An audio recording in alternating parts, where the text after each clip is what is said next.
শাড়ির সাথে আজকে একটা মেকআপ লুক ক্রিয়েট করব। সো হ্যালো এভরিওয়ান, আসসালামু আলাইকুম। সবার কি অবস্থা? আমি আজকের লুকটার জন্য ফার্স্টে দিয়ে দিব কনসিলার। এটা সেই গ্লামের একটা কনসিলার।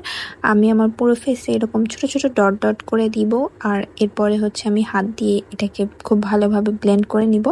আপনারা চাইলে কোনো স্পঞ্জ বা ব্রাশ ইউজ করতে পারেন, তো আমি হচ্ছে ওইটা ইউজ না করে হাত দিয়ে করে নিচ্ছি। দেন পাউডার দিয়ে পুরো কনসিলারটাকে আমার ফেসে সেট করে নিব।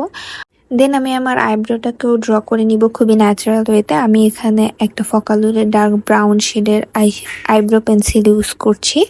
আর দেন হচ্ছে আমি একটা ব্লু কালারের আইলাইনার দিয়ে দিব, যেহেতু শাড়িটা একটুখানি ব্লু মানে স্কাই ব্লু টাইপসের। আর এরপরে হচ্ছে একটু মাস্কারা দিয়ে দিচ্ছি। এখানে আমি ওয়েট অ্যান্ড ওয়াইল্ডের একটা মাস্কারা ইউজ করতেছি।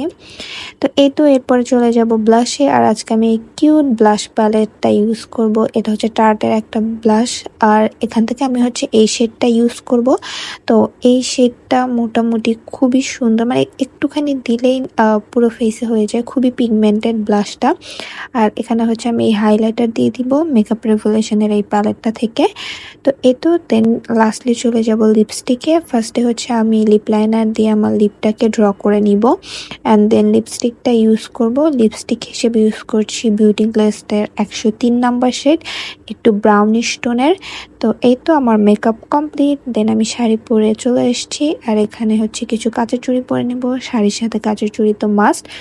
দেন হচ্ছে আমি একটা রিং পরে নিলাম, একটু অ্যান্টিক টাইপের। তো আমার আজকের লুকটা আপনাদের কেমন লাগলো সেটা অবশ্যই কমেন্ট করে জানাবেন। আজকের ভিডিও পর্যন্তই। আল্লাহ হাফিজ।